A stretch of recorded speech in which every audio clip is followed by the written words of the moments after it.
ഗ്രാമീണ മേഖലയിലെ പാവപ്പെട്ടവർക്ക് സുരക്ഷിതമായ ഒരു വീടെന്ന സ്വപ്നം സാക്ഷാത്കരിക്കുകയാണ് പ്രധാനമന്ത്രി ആവാസ് യോജന പദ്ധതി. ഇടുക്കിയിലെ രാജാക്കാട് തേക്കിൻകാനത്ത് പദ്ധതിയിലൂടെ വീട് ലഭിച്ച വിധവയായ വീട്ടമ്മയാണ് കോമളം. റിപ്പോർട്ട് കാണാം.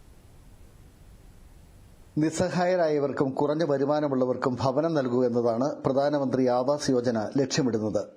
ജീവിതം വഴിമുട്ടിയവർക്ക് തലചായ്ക്കാൻ വാസയോഗ്യമായൊരു വീടെന്നതാണ് പദ്ധതിയുടെ ലക്ഷ്യം. അക്ഷരാർത്ഥത്തിൽ ഈ ലക്ഷ്യം നടപ്പിലാക്കിയ നിരവധി പാർപ്പിടങ്ങൾ മലയോര മേഖലയിലുണ്ട്. ഇടുക്കി രാജാക്കാട് പഞ്ചായത്തിലെ എല്ലക്കൽ തേക്കിൻകാനം ഗ്രാമത്തിലെ കോമളം എന്ന വിധവയായ വീട്ടമ്മയ്ക്ക് പദ്ധതി പ്രകാരം ഒരു വീട് ലഭിച്ചു. ഭർത്താവ് ഗോപിനാഥൻ നായർ 3 വർഷം മുമ്പാണ് മരിച്ചത്.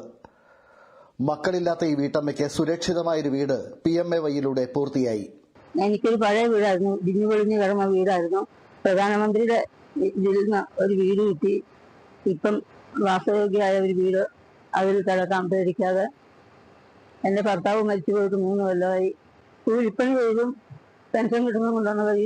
മുതിരപ്പുഴയാറിനും എല്ലക്കൽ രാജാക്കാട് റോഡിനുമിടയിൽ കുന്നിൻ മുകളിലാണ് വീട് പൂർത്തിയായത്. 15 സെന്റ് സ്ഥലം മാത്രമാണ് ഇവർക്കുള്ളത്.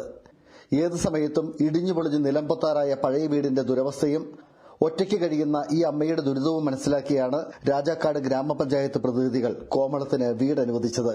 32 വർഷം പഴയ വീട്ടിലാണ് ഇവർ കഴിഞ്ഞിരുന്നത്. പുതിയ വീട് അടിസ്ഥാന സൗകര്യങ്ങളോടെ പൂർത്തിയായി.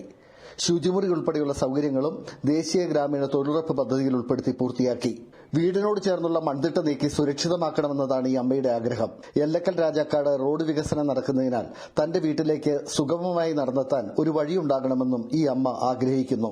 പ്രധാനമന്ത്രി ആവാസ് യോജന പദ്ധതി പ്രകാരം മനോഹരമായ ഒരു കൊച്ചു വീട് പൂർത്തിയാക്കാൻ ഇവർക്ക് സാധ്യമായി.